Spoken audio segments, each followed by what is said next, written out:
Assalamualaikum warahmatullahi wabarakatuh.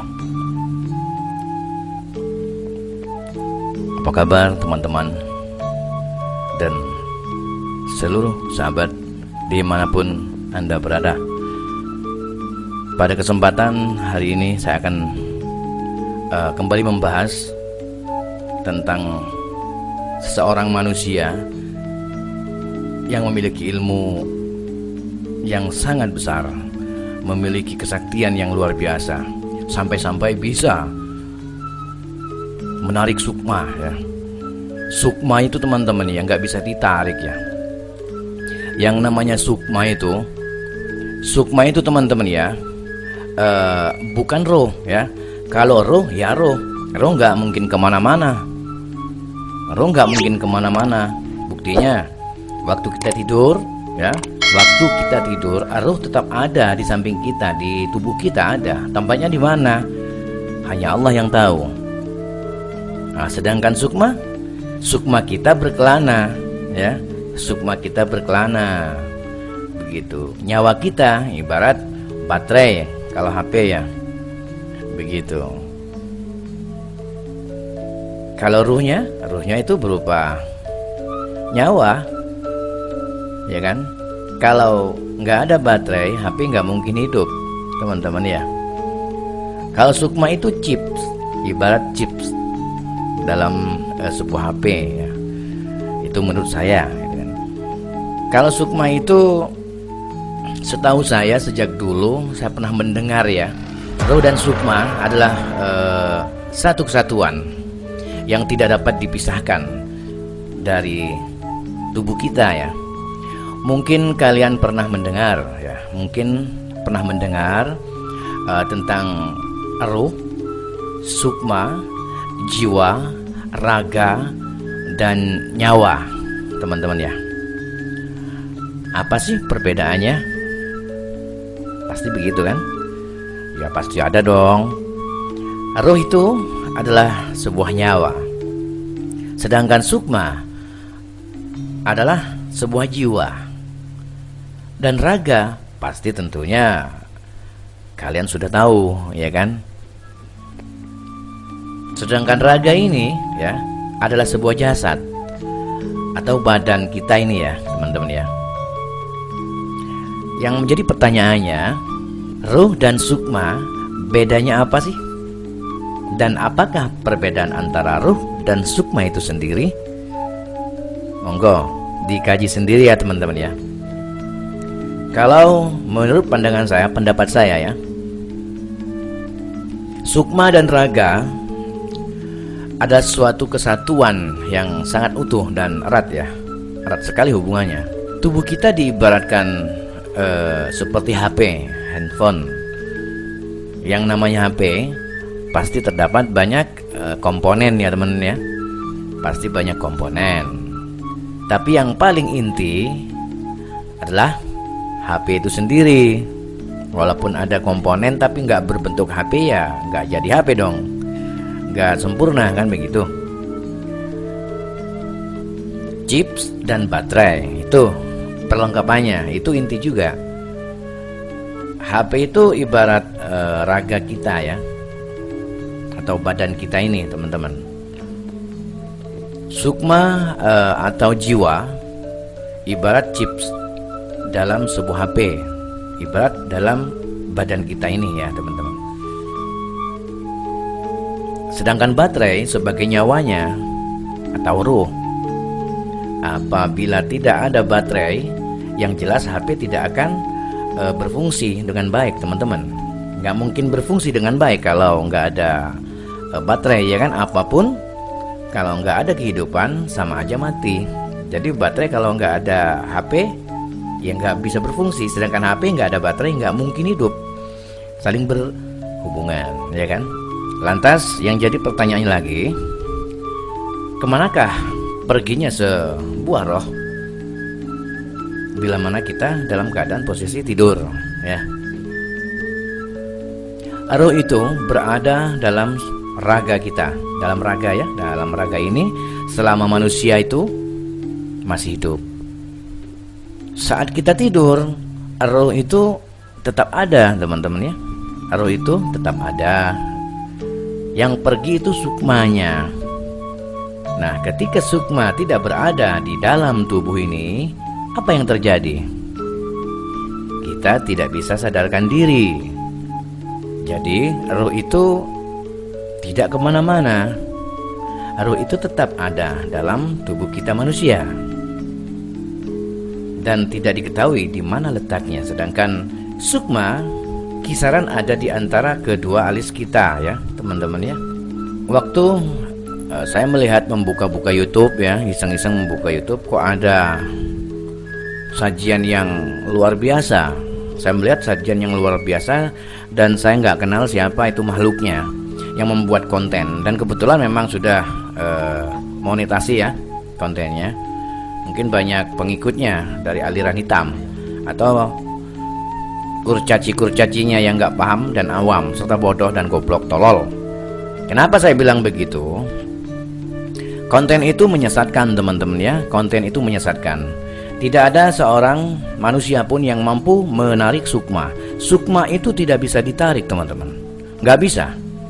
Kalau ada manusia atau makhluk atau dajjal atau iblis atau setan atau bangsat manapun yang mengatakan bahwa sukma itu bisa ditarik, maka dia adalah dusta. Ya, dia pembohong besar. Dia penipu umat, membohongi agama, membohongi Allah, membohongi manusia, dan membohongi dirinya sendiri, serta membohongi dan mendustai nabinya. Na'udzubillahi min dzalik.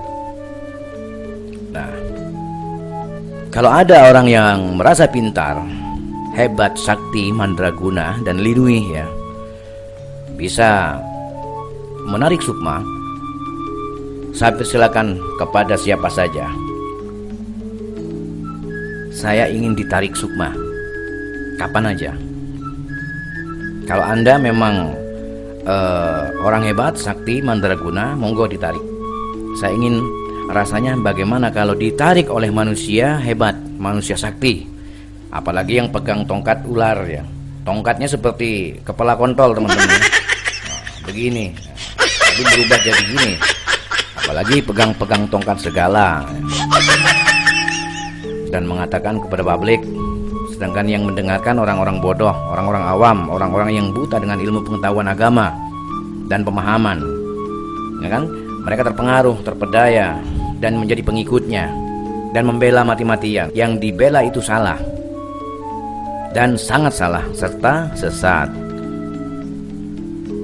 Tidak ada namanya sukma itu bisa ditarik, apalagi ditarik ulur. Nggak ada. Kalaupun ada manusia yang mengaku mampu menarik sukma, itu adalah manusia pembohong besar, ya, laknatullah. Yang kedua, bila mana ada manusia yang mampu dan merasa mampu menarik sukma orang lain, baik itu dengan cara sadar ataupun tidak, maka dia, manusia itu adalah manusia yang benar-benar hina dan bodoh, serta mau dibodohi oleh makhluk-makhluk astral yang menyerupai menjadi sebuah sukma. Sedangkan wujud dari sukma itu sendiri dia tidak tahu teman-teman, ya kan? Sedangkan jin, dia pun matanya buta, kecuali dia punya mata dewa yang ada matanya satu lagi di atas itu. Mungkin matanya yang sebelah itu yang bisa melihat kalau dia mampu menerawang jin atau makhluk-makhluk Allah yang samar, termasuk malaikat. Ya. Kalau dia merasa mampu menarik sukma orang lain, maka dia telah dibodohi oleh makhluk Allah yang bernama jin. Apalagi korin. Korin tidak bisa ditarik apalagi ditemui. Korin derajatnya di bawah malaikat, di atasnya jin. Itulah korin. Dan korin hidup di saat si manusia tersebut lahir ke dunia. Dia sudah menjiwai, sudah merasuk dalam jiwanya si manusia tersebut. Kita pun juga punya korin teman-teman. Kalau kita kelakuan di dunia jahat, ya korinnya ikut jahat. Ya, Kalau kita kelakuannya baik, maka korin tersebut akan ikut baik. Begitu teman-teman. Siapakah korin? Korin itu rijalul ghaib, derajatnya lebih tinggi dari jin. Begitu. Di bawah malaikat derajatnya. Itulah sebuah korin ya, makhluk Allah bernama korin. Nanti kita akan bahas siapakah korin sebenarnya. Nah, kali ini kita akan membahas tentang manusia yang bodoh dan dibodohi, serta dibodohi dan mau dibodohi oleh makhluk bernama jin yang menyerupai wujud sebagai sukma. Jadi barang siapa manusia yang mengaku mampu menarik sukma, maka yang jelas dia adalah pembohong besar dan laknatullah. Karena dalam agama dan hadis, ijma', qiyas, serta hukum-hukum Allah tidak pernah dijelaskan tentang adanya sukma. Hanya orang-orang kejawen saja yang percaya dengan adanya sukma tersebut. Memang sukma ada, ya. Sukma itu ada, berkelana. Tapi sukma tidak mudah disentuh oleh manusia. Apalagi jasad kasar yang penuh tipu daya, yang menipu, ya kan? Yang hanya untuk konten, agar kontennya laku, agar banyak pengikutnya, agar banyak pasiennya, agar banyak orang-orang yang tersesat karenanya. Jadi hati-hati bagi Anda sekalian, para sahabat terutama, dan juga saudara-saudara sekalian. Mudah-mudahan kita dijauhi dari hal-hal yang bersifat dusta atau mendustai dan atau didustakan.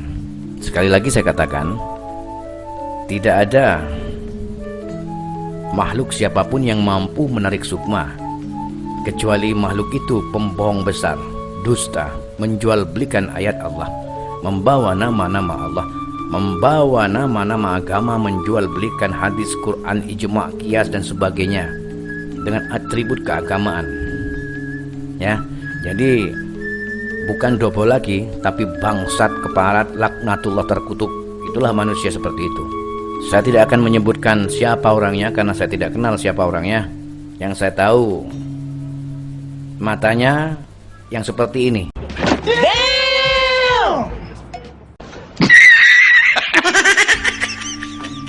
Nah, yang saya tahu seperti ini teman-teman ya. Maaf, bukan menghina. Memang kenyataannya seperti ini teman-teman. Matanya ya.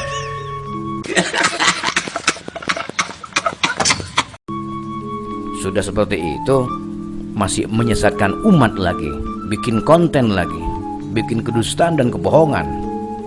Lihat matanya seperti itu, matanya seperti itu.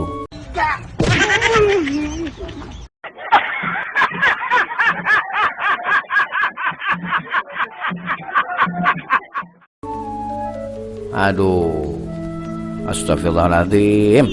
Macam-macam manusia hidup di alam dunia, macam-macam cara manusia mencari makannya, sampai menghalalkan segala macam cara, menjual belikan ayat, ilmu, dan ilmu yang dijual belikan adalah ilmu palsu, kebohongan, penipu.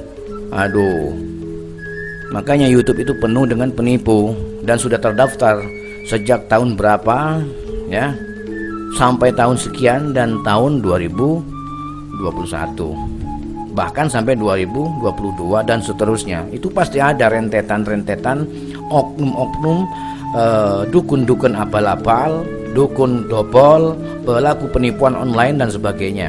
Itu pasti ada dan itu sudah terdata. Dan kami sudah mengantongi data-data dan nama-nama mereka, teman-temannya.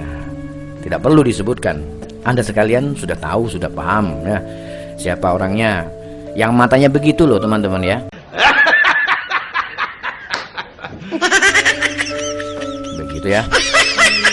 Sanggahan dari saya mudah-mudahan bisa diterima di hati para sahabat sekalian. Salam rahayu, penuh persaudaraan dari Panji Nusantara. Assalamualaikum warahmatullahi wabarakatuh.